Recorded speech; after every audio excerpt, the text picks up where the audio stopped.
Well, for assignment 6, I'm just going to do the last 3 questions, numbers 7, 8 and 9. I think you should be able to do the first 6 on your own and check it on your own or with other students. So in number 7, we have to negate statements and put them in positive form. Part A was for all x in n, there is a y in n, x plus y equals 1.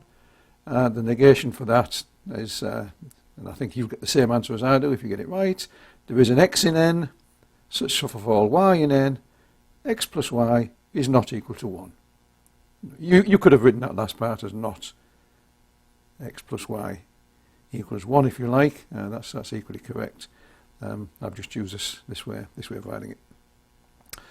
Okay, and in this one, for all x greater than 0, there is a y less than 0, x plus y equals 0.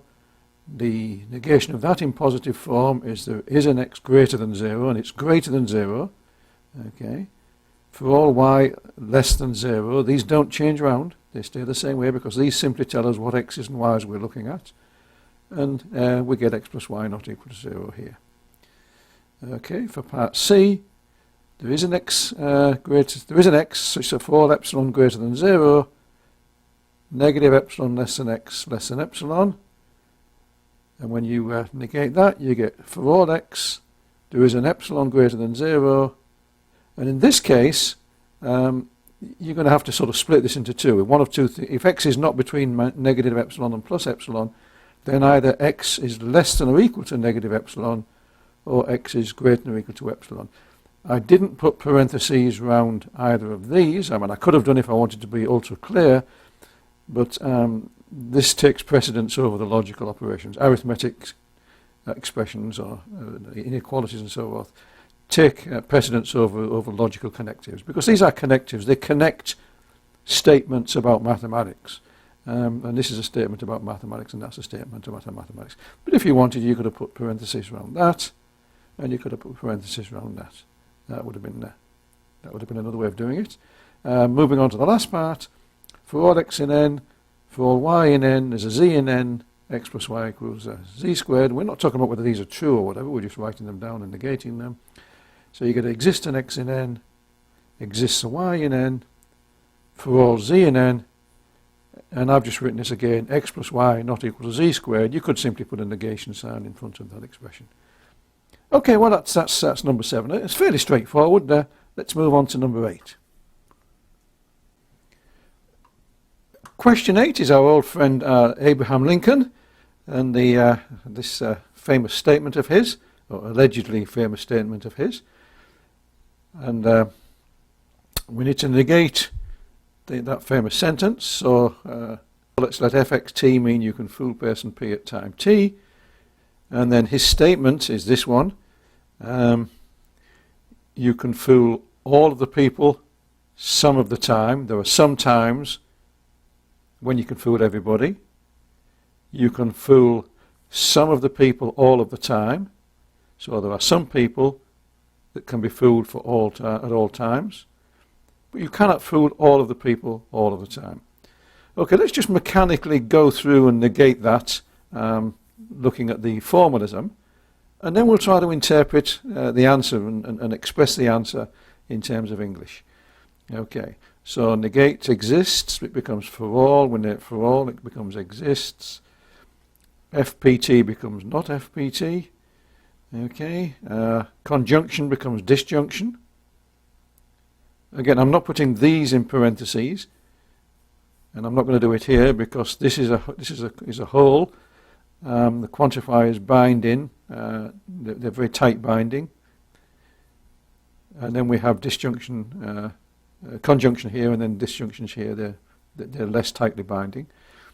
So looking at this one, the exist becomes for all becomes exist. We get a negation. Conjunction becomes disjunction, and the negation here just disappears. So I've got a positive statement. Okay, so in terms of the formalism, this is fairly routine. In fact, this is such a routine thing that this is essentially algorithmic. I just went through and applied the patterns, the rules that I've observed happening. The interesting part of this, I think, and you weren't asked to do it, but let's do this. Let's see how we can express this in English language. And we're not going to get something quite as nice as this, I don't think, because we need to try and to avoid ambiguity as much as possible. So the first part would be, the best I can think of at the moment is, let's see, at any time there is someone you can't fool. And, or, because we've negated, or, okay, let's have a look at this one. I can't really think of anything better than to say the following. For every person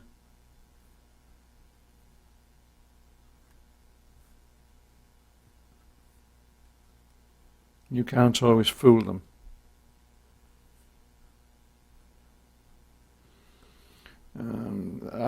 Well, you might be able to say, well, no, I think if you try and swap it round, you run into sort of a American melanoma type problems. So to try and avoid that, I think I would want to write it this way.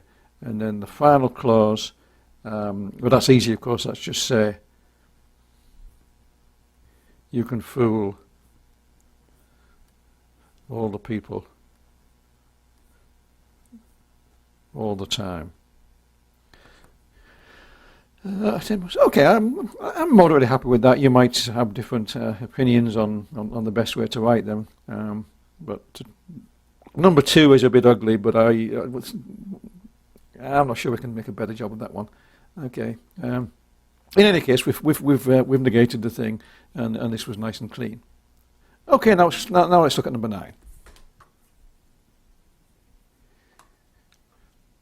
Well, number 9 involves one of the most important and most famous, some might say infamous formulas of advanced mathematics, of university level mathematics. It's this definition when students entering university to study mathematics for a math major. It's this definition that usually causes them the most problems during their first year. In fact, I think it's this definition that probably is responsible for more math majors giving up mathematics in their first year at university than anything else. It's a really tricky thing to understand, as many of you have noticed, and I've seen from discussions on the forum. Figuring this out is really hard. This was hundreds of years of effort, starting with the invention of the calculus by Newton and Leibniz in the 17th century. It took a long time, several hundred years before mathematicians were able to figure out the notion of continuity and come up with this definition. This was late 19th century that this was done, and it was a tricky thing. Negating it is relatively straightforward, actually, because we've got rules for doing them, and so when you negate it, what you get is that the for all becomes exists, and it's still a greater than. We're still talking about positive numbers, epsilon. The exist becomes a for all. The for all becomes an exists. And then there's a bunch of stuff that's in a bracket here. This is a conditional, an implication, and so when you negate it, you get the antecedent conjoined with the negation of the consequent. So here's the antecedent. Again, I haven't put parentheses around that because this is a mathematical statement, and that takes precedence over the conjunction or disjunction. These are just connectives. They're operators that bring things together. So that's a piece on its own, that guy, conjoined with the negation of this guy. Okay, and the negation of it being less than epsilon is it greater than or equal to epsilon. Okay, so that's the negation. And that's relatively mechanical to do that, so long as you sort of pay attention to preserving things that need to be preserved, changing for alls to exist, and negating a conditional. The interesting question is, what on earth does this thing mean? You can read it through, as I just did, for all epsilon greater than 0, there's a delta greater than 0, such that for all x, yada, yada, yada. But what does it mean? Well, this is capturing in a symbolic language, in an algebraic formalism, it's capturing something geometric. So let's see what it's capturing. Let's look at the original definition of continuity. It's about functions. So let's look at a function this way. I'll draw the rail line vertically. This is the rail line. And then I'm going to draw the rail line vertically here. So this is the rail line. Instead of writing it horizontally as we usually do, I'm going to write it horizontally. And the function f is going to take numbers here to numbers here. Okay, so somewhere here we've got a. F applies to that. And it gives me f of a. Okay. Now we're trying to capture the notion of continuity at a. That means when we go slightly to the left or right of a, and left or right is up and down the way I've represented it, then the numbers don't sort of have a discontinuity. And the way to capture that, it turns out, and the chances are very, very high that you're not going to follow this the first time. It's going to take you weeks if you need to master this. But here's what this formula says. It says the epsilons are going to work on here. It says let's take an epsilon here, and let's look at f of a plus epsilon and f of a minus epsilon. So I'm going to take an epsilon interval around f of a. And what this definition says is that given an epsilon in one of these intervals, I can find a delta. So here's a plus delta and a minus delta. So starting with an epsilon, which gives me an interval here, for any one of those, I can find a delta which gives me an interval here, such that, now let's look at this, any x in this region, because this says that x is within delta of a, so any x in this interval gets sent to an image f of x in here. So it's saying, in order to make sure that all the values of the function are in this interval, I can find an interval around a such that they're all sent into here. So if I want to hit the target, imagine this as hitting the target, like throwing darts at a dartboard. If I want to hit the target within a specified accuracy of f of a, I can always do it by starting out within an interval of a. So to get within a given interval around f of a, I can always find an interval around a that does it. So everything from here gets sent into here. And if you think about it long enough, you realize that what that means is that the function is continuous at a. There's no jumps. And to try and understand that, let's look at what this guy means in terms of a diagram. I'll do the same thing again. I'll draw the rail line, and I'll draw the rail line, and here's a, and here's f of a. Now the negation says there is some epsilon. In the previous case, this was happening for all epsilons. You could find a delta. In this case, there's a fixed epsilon that we can find, and we look at the interval around there, f of a minus epsilon. Okay. What it says is that there is an epsilon such that no matter what you take here, no matter which one you take here we found one of these guys. We said take any interval here, we can find an interval here. Here we're saying there is an interval here for some epsilon, such that no matter what delta we take here, no matter how small you make this delta, no matter how close you here,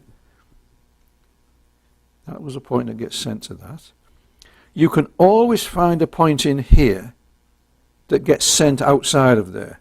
Maybe sent that way, maybe sent that way.